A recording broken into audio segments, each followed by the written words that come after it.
Magandang araw po sa inyong lahat. Pinag-uusapan po ngayon sa social media ang pagkamatay ng dalawang basketball player na taga-Ateneo na si Rene Clert Butterbonia, 19 years old, at ang Nigerian na si Divine Adili, 21 years old. Pangunahin sa pag-iisip ng mga magulang siyempre ay yung sakit na dulot ng pagkamatay ng minamahal nating mga anak.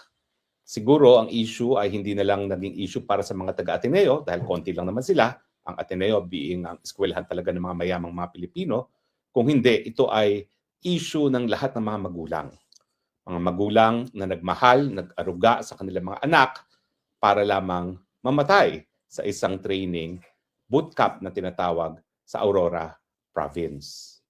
Hindi po natin sinasabi na talagang ang pagkamatay ay dahil sa ginawa ng mga bagay-bagay na ginawa ng Ateneo. Pero ang una nating pag-uusapan, ano nga bang responsibilidad ng mga eskwelahan kapag may nangyari sa ating mga anak habang sila po ay kasapi sa isang aktibidades na talaga naman pong ginagawa ng eskwelahan. Pangalawa, ano ba talaga ang mga indikasyon kung bakit dapat mabahala hindi lang po ang mga magulang ng mga nasawing mga estudyante, kung hindi lahat ng mga magulang dito nga po sa pagkamatay nitong dalawang basketball players. Yung unang tanong po is, ano ba ang responsibilidad ng mga eskwelahan kapag may ganitong aberya nangyari habang ang ating mga anak ay sumasapi po sa mga aktibidades ng isang eskwelahan? Malinaw po ang nakasaad sa ating new civil code nang ang mga eskwelahan ay tumatayong magulang habang ang ating mga anak ay naroon sa loob ng eskwelahan at habang sila po ay kasapi sa mga aktibidades ng eskwelahan. Malinaw po na itinatawag na pater familias, obligasyon ng isang buting ama ng isang tahanan, ay obligasyon ng mga eskwelahan habang nasa paaralan ng ating mga anak at habang sumasapi sa mga aktibidades ng eskwelahan.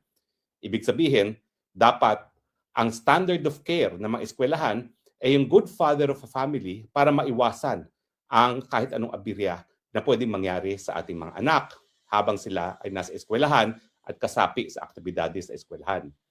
Hindi po natin sinasabi na mga eskwelahan ay absolute insurer na walang masamang mangyayari sa ating mga anak habang nasa paaralan at habang sumasapi sa mga aktibidades dyan. No?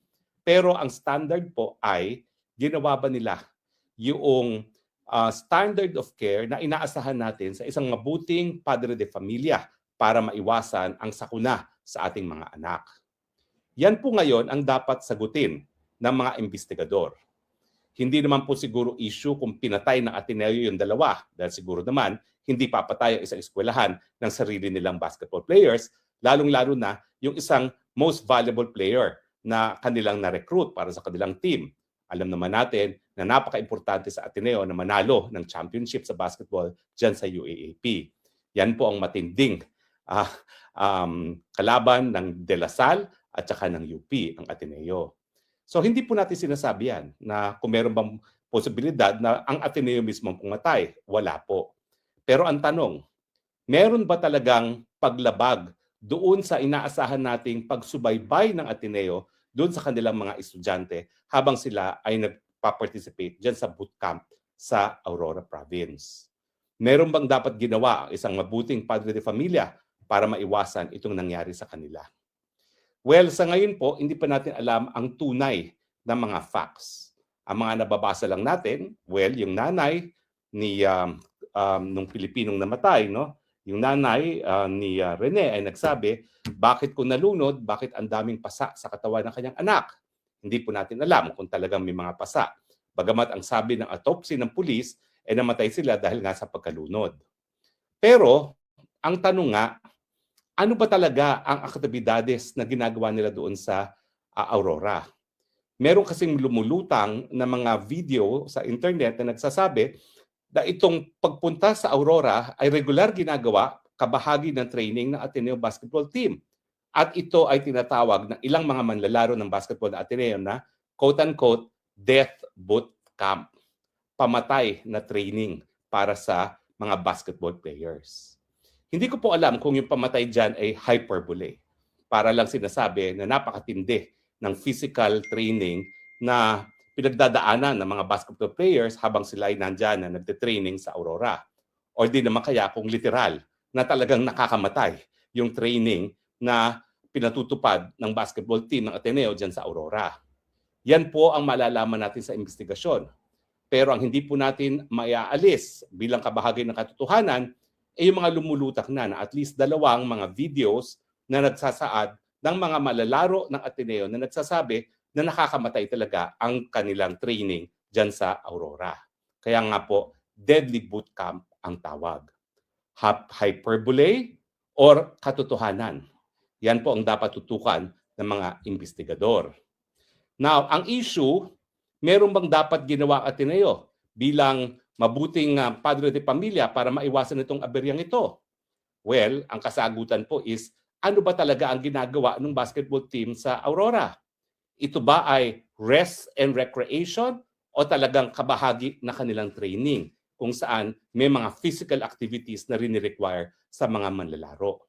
Malalaman po natin yan dahil naimbestigahan po ngayon ng NBI ang pangyayari. Ang punto lang po, bakit napakatahimik po ng coach? Bakit napakatahimik ng eskwelahan? Yung coach ang dapat nagsasalita at nagsasabi na sila ay nakikiramay dito sa pamilya dahil siya ang padre de familia talaga ng kanyang coach. Bakit wala tayong naririnig dito kay coach na isang dayuhan din? No? Ang pangalan ng coach ay si Tab Baldwin. Kung hindi po ako nagkakamali, baka Amerikano to. No? Pero dayuhan po yan, sigurado, hindi Pilipino. Bakit hindi man lang siya nagpapahiwatig ng matinding pakikiramay sa pamilya? Bakit walang official pronouncement ang Ateneo de Manila? Bakit tahimik? Marami tuloy nagsasabi na tahimik ang Ateneo kasi nga ang namatay ay isang mahirap na estudyante. Nakakahabag po ang kwento niya. Yung kaunting allowance na kinikita niya bilang miyembro ng Ateneo basketball team, hinahati-hati pa niya sa 5 niyang mga kapatid na naroon hanggang ngayon sa Agusan. At ngayong araw nga po, iuwi na ang kanyang labi sa Agusan.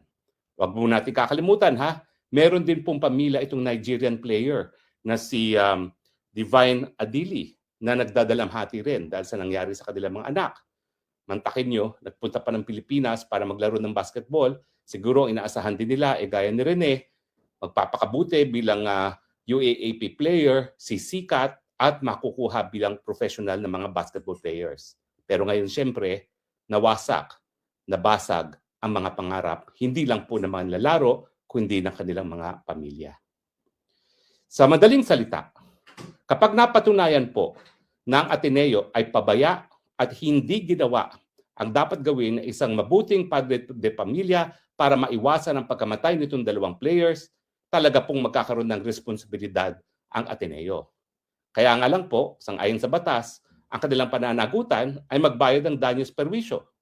Sure, kailangan pong bayaran ang actual damages, yung dapat nakitain itong 2 magiting na manlalaro kung sila ay nabuhay, at malaki-laki po yan. Dahil sabihin na natin magiging professional basketball player sila. Sigurado rin po, bibigyan ng pamilya na tinatawag na moral damages para po dun sa hinagpis na pinagdaraanan ng kanilang pamilya. No? At syempre, baka magbigay din po ng exemplary damages para magsilbing halimbawa sa ibang mga pamantasan na mag-ingat kapag ang mga kabataan ay nasa puder ng mga eskwelahan. Pero ang katunayan po, dahil ito po ay lahat ang nature po niya ay danyos na sibil, danyos perwisyo, wala pong pagkakakulong unless mapakita nga po na yung pagkamatay nila ay resulta ng reckless imprudence nung coach. In which case, well, may konting kulong po yan kasi yan po ay quasi-crime. Po pwede maging homicide through reckless imprudence pero hindi pa po natin sigurado yan. Depende po yan sa investigasyon. Pero ang katunayan, bagamat meron danyos perwisyo, bagamat posibleng magkaroon ng criminal charge, wala na po yung minamahal na anak ng mga magulang nitong 2 nasawing estudyante. Wala na po yung pangarap ng mga manlalaro para mas mabuting buhay, hindi lang para sa kanila, kundi sa kanilang buong pamilya. Wala na po yung mga minamahal nating mga anak. Sana po ito'y maging wake-up call sa lahat po ng pamantasan. Unang-una, kilalanin po ninyo na matindi ang inyong obligasyon kapag kinupkup niyo po ang mga anak ng ibang mga pamilya bilang kabahagi ng kahit anong aktibidades ng iyong eskwelahan. Kailangan po siguraduhin na kayo ay mga mabuting padre de pamilya na nagsisiguro na ilalayo sa aberya ang ating mga anak. At sana po, sa ating kagustuhan na magbigay ng dangal at prestigyoso sa ating mga pamantasan, lalong-lalo na sa mga competitive sports gaya ng UAAP, wag naman po nating isugal ang buhay mismo ng ating mga mag-aaral. Sa pamilya po nitong dalawang nasawing estudyante, Rene Clert Baterbonia at Divine Adili, ang ating pakikiramay. Wala pong magulang sa ngayon na hindi nararamdam yung sakit na nararamdaman nyo ngayon. Wala pong kahit anong danyos ang pwedeng magbalik sa inyong mga mahal sa buhay.